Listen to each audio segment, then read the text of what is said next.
Hello, and thank you for tuning in. Last week, we talked all about the different types of pain associated with multiple sclerosis. And so today, we're going to dive into how to manage that and how to treat MS-specific pain.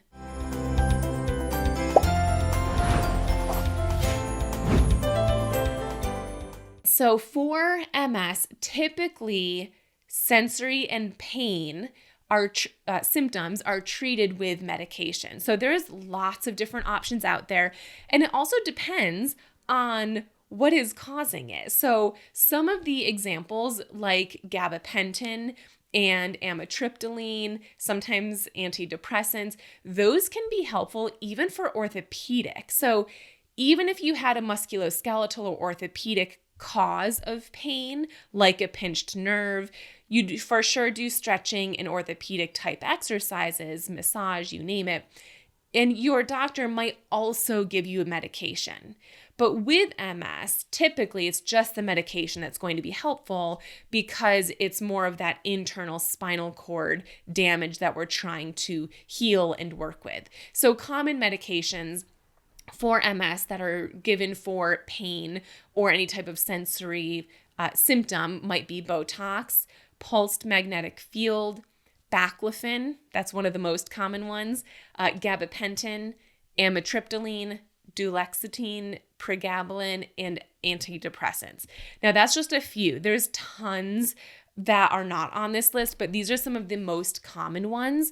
But one thing I do want to mention is that a lot of these medications I just listed are geared towards helping reduce pain and tingling and any type of abnormal sensation, but there's no medications to relieve numbness. So if the word that you used when you're describing your sensations are numb, like my foot feels numb or my hand feels numb, that might be more of a reason to go to a physical therapist or occupational therapist because medication typically doesn't work for that. So occupational therapy typically helps with positioning, and so splinting and strengthening, stretching exercises for the upper body, whereas physical therapy helps with exercises, stretching, massage, release, etc. for the lower body. Now there's lots of PTs who do upper and lower. You don't have to go to one or the other based on where it is, but that might be one thing that determines or helps you decide where to go.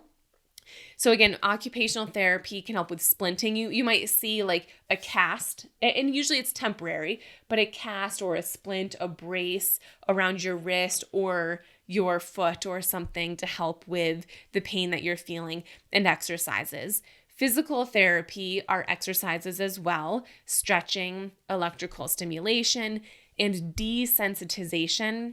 Desensitization is one of the best things for numbness. So while there's no medication, there is something that you can do. This also helps a lot with tingling, pins and needles, sometimes the burning, like hot, cold. But what you would do is basically desensitize the area. So you would pick something that you have around you, and usually I start with a cotton ball because it should be that for someone who doesn't have any pain, a cotton ball should not promote any pain. It shouldn't be uncomfortable at all. But for someone who does have pain or sensory changes, that might be a very noxious stimulus. It might be something that's like, I don't like that at all, or it causes the numbness, it causes the tingling, causes the pain. So you can get something like a cotton ball and just kind of rub it around the area that you're feeling, maybe tap. There's no right or wrong, but you just move the cotton ball around the area of pain. And if that is something that causes pain, at first it should be uncomfortable, but over a few minutes, it should start to lessen and lessen. And basically what's happening is at first your brain is like, whoa, I don't know what this is. This might be painful, freak out, red flags all around. And so we're feeling that pain. But then the longer you keep it on there, the longer the cotton ball is there, the more your brain realizes, oh, okay, this is okay. This actually isn't hurting. I'm still alive. I'm still here. This is okay. And we start to calm down. So we are desensitizing the area to that cotton ball. As soon as that feels good, we pick something else that is more uncomfortable. So typically this is not a comfortable experience for you. Just going to put that out there, that disclaimer. But we would pick something else. I happen to have this coaster. This coaster has not sharp in the way where it would hurt you, but sharp edges. And it's actually like a glazed top. So this is really smooth. So I could actually use this, and I'm just demonstrating with my hand because you can see it, but we would do the same thing to our feet or our legs. I could desensitize with this. If this is uncomfortable, the smoothness, then that's what I do. I could use the sharp edges as a different form of sensation. This backside is like styrofoam. That's a different sensation. So you just find different sensations and use them to desensitize. Exercise, so massage, stretching, strengthening, balance training, those things can help as well. And then heat and cold too can help, especially if some of the reason that you're experiencing your pain is due to inflammation. Cold temperatures can really help reduce that inflammation. Trigeminal neuralgia is a different type of pain I mentioned earlier the shock-like symptoms, so something that pain can feel like is shock-like or electricity, that is usually trigeminal neuralgia. And typically it happens with our spinal or upper spinal or neck head movement. And so if we look down, we might feel this shock-like pain or this electricity go down our spine. For some people, it's when you turn. Most of the time it's looking down, but for some people, if it's when you turn, sometimes it's correlated to if you move quickly versus other times it's not correlated to that at all. But if you ever have that shock-like or electricity, and it's specifically in this area, sometimes you can feel it in your jaw, your neck, your head. Sometimes it can go down your spine pretty far or maybe only halfway.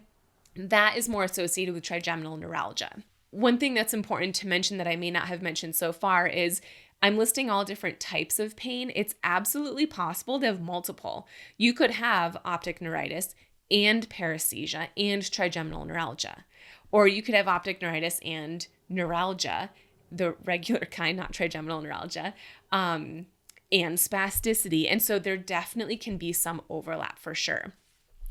In terms of, and when there is that overlap, you would treat them differently. So you might have a medication and be going to physical therapy. So if you're not sure what is happening, always going back to your doctor, maybe even requesting further scans if possible, or maybe it would mean seeing a specialist, maybe going to an optometrist or I forgot exactly, I think, is it the optometrist? There's a few different clinicians in the eye vision world, and I always forget which one does which, but maybe going to a vision specialist if you have vision symptoms, that vision pain, that optic neuritis. Whereas if your pain is in your head and neck, maybe trigeminal neuralgia, that might be physical therapy or occupational therapy. So if your current doctors aren't hitting the nail on the head for you, if you're still experiencing this, then it might be time to ask for a referral somewhere else. Other treatments. So I mentioned in the beginning, especially with chronic stress, but with any stress really, that anxiety and stress make it worse. And so managing our stress, managing our anxiety can be really helpful, which might seem odd because sometimes the pain itself doesn't have anything to do with stress, like we actually physically hurt ourselves, or maybe it does have something to do with it. Either way, managing our stress, staying calm, cool, and collected, understanding what's happening can actually reduce the level of pain that we're feeling.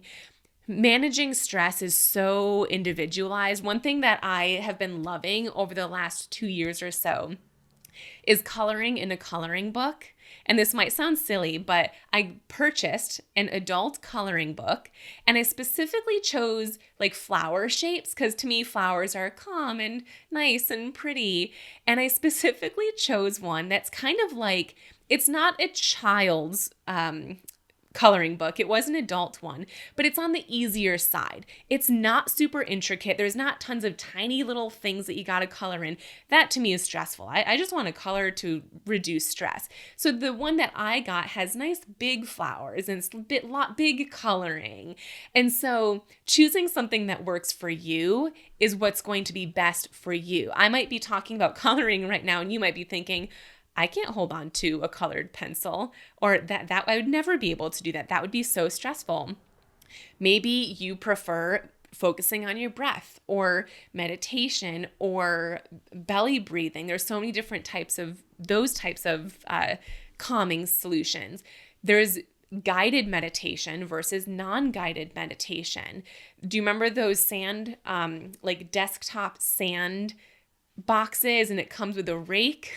Maybe you get one of those. Maybe there's these things called Chinese medicine balls and you hold on to them. There's two and you just move them around and they have the nice sound that you'll hear when you move them. Those are meant for calming. So there's lots of different techniques.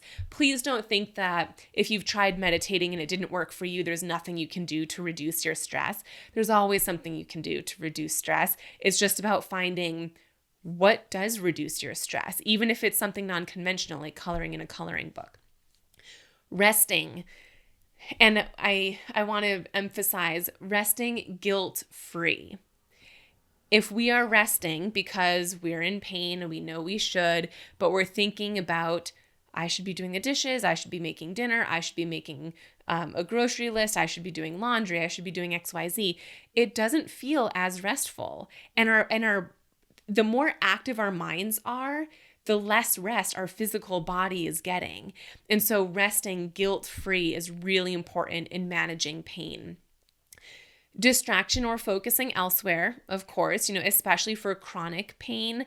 If you are feeling pain and you're feeling it all the time, it can be really hard to focus on other things, but purposely trying to focus on other things that are happening around you. One of my favorite strategies for this is to be sitting. And so right now you're probably looking at me, but if you're not, come look at me.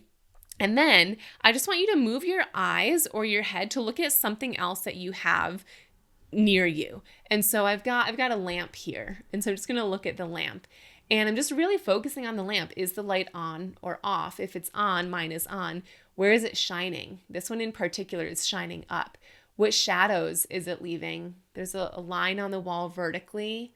I also can see like the shape of the shade on the wall, and there's a line vertically. So you're getting like really specific. Let me just fully analyze this lamp. Or I've got a picture up here. I could fully analyze the picture, but going really in depth, and a practice like that can significantly reduce the pain that you're feeling in your body. Focusing on breathing is always a good option, even if you don't necessarily feel like it's helping. There's so much research showing that belly breathing in particular activates our vagus nerve. And when our vagus nerve is activated, it calms us down.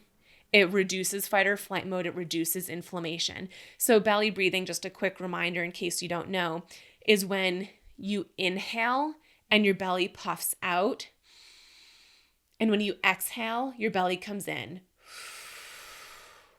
And usually that's the opposite of the way that we breathe. Usually when we inhale, our chest comes up and our belly goes in. And when we exhale, everything comes down and out. So it's the opposite of that. But belly breathing can reduce inflammation that we have. It can reduce pain that we have. Figuring out what your triggers are is also going to be really helpful if you do have triggers. When you're feeling pain or any type of sensory change, is there something that triggered it? Are you too hot? Are you too cold? Or was something touching you that was hot or cold? Is it stress related? Was it exercise? Was it medication? Are there any sexual or pelvic floor symptoms going on? Is it the chair that you're sitting in? Is it too squishy? Is it too firm? Think of all the possible things. What could be causing it in this moment? What could I have done? What could I be doing currently that's causing this to feel this way?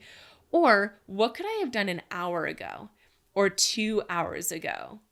There's something called DOMS, delayed onset muscle soreness, and it also can relate to pain, not just muscle soreness, but delayed onset pain, which is really tricky because you might be feeling pain now, but it was from something you did 2 hours ago. Or in the world of delayed onset muscle soreness, it could have been something that you did days ago, yesterday, or the day before. And so it's important that when you're trying to think of a trigger, you're not just thinking about what am I doing now, or what did I do right before listening to this, if now is when you're feeling the pain, but more so, what have I done in the last 48 hours, 72 hours? So medical cannabis can be helpful. There's not a ton of research. I go to an annual MS conference, and for the last 5 years or so, maybe 4 years, cannabis has been one of the topics that they talk about. And I always go to it because I'm always hoping to get more and more information about this.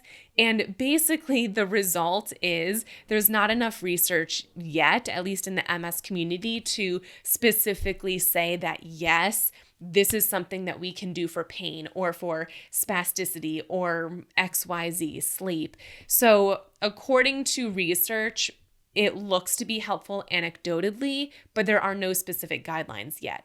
But anecdotally, I can say that I do have clients who use medical cannabis. And what I've noticed in talking to the ones who it does help with is that it specifically helps with the spasticity type symptoms. I've heard less relief from pain, but sometimes that spasticity does cause pain. So if your doctor thinks it's a good fit for you, it would definitely be worth having that discussion just to see. Also, I will add too that some of my clients who do notice the benefits, they take all different forms of medical cannabis. Some really enjoy the creams, some enjoy the tinctures but don't notice anything from the creams. And so the method that you get your cannabis could affect if you feel benefits from it or not. So just keeping that in the back of your mind too. Thank you so much for tuning in. I hope you found this informative. And if you're looking for even more information and maybe even some MS specific exercises, feel free to check out some of my other videos, which you'll see here.